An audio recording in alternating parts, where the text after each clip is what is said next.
emphasize the need of professionalization within the clubs.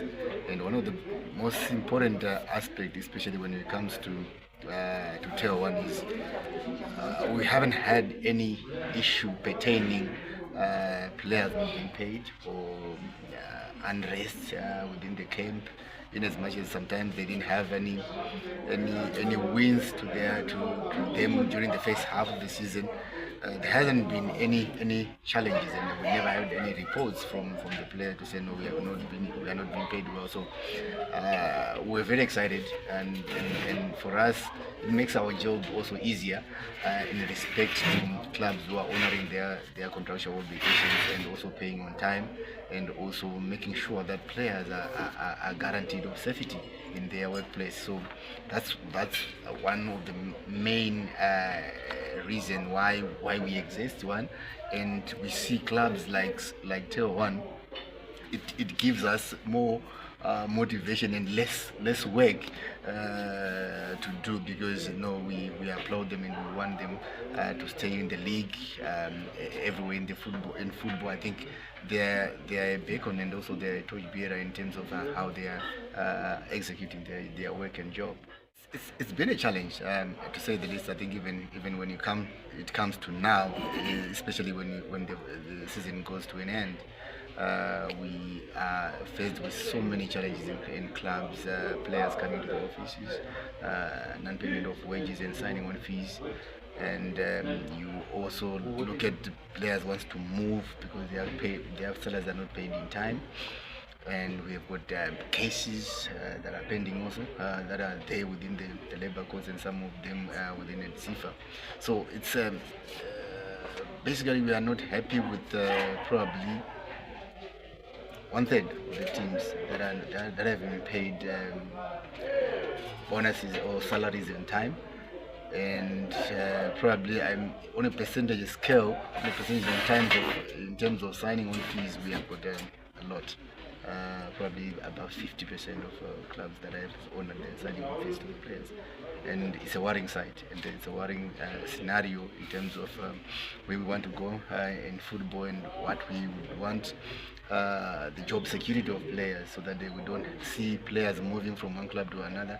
And also it diminishes the aspect of competitiveness in football, because at the end of the day, players want to move every other day because they are not paid in time in their clubs, or they always want to move short term contract. At the end of the day, it gives a negative impact to football in terms of a player movement, because they are not being paid. So we want to urge all the clubs to honor their contractual obligations, so that we have a competitive league, so that players stay in one club, and there is a model of football that is also played in that particular club, so that it becomes easy. In terms of the regulations, obviously, if somebody doesn't pay salary or money equivalent to 2 months of his salaries, we give a notice for them to make payments, and we also write, and sometimes we call, but we also, again, now we have said, look, let's just stick to the basics and the regulations, what they say. So we give a notice for 15 days. If they fail to pay, then we terminate the contract. Some they pay, some they don't, and we have to act and try to seek compensation for loss of income and revenue.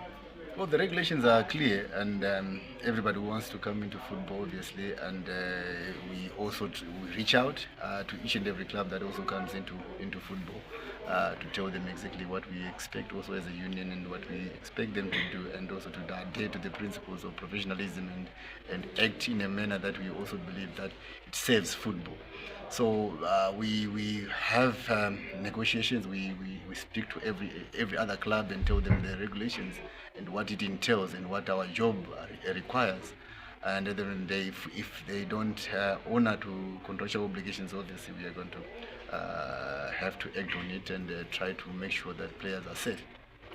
Yeah, maybe also talking of the big monies coming in, I think right now there's a lot of hype being given to the ZIFA presidency. That's looming, I think, in January.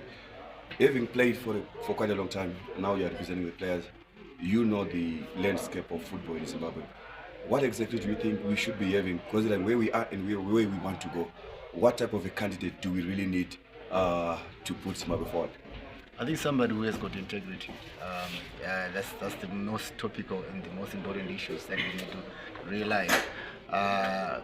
It's not about somebody who's got money. It's not somebody who have got probably football brains. Some people they say someone has got football brains, but I believe we have to have honest people in leadership of the organization, and transparency, and people who have got integrity, who shows integrity in terms of what they do.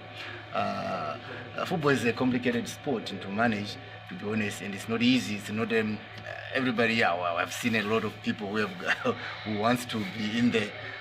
But it's not an easy sport. You have to have the knowledge and the understanding, and you have to have an integrity, and somebody who has got integrity and who wishes to save football. Because at the end of the day, we are here to save football, not the other way around, to save the interests of individuals or one person.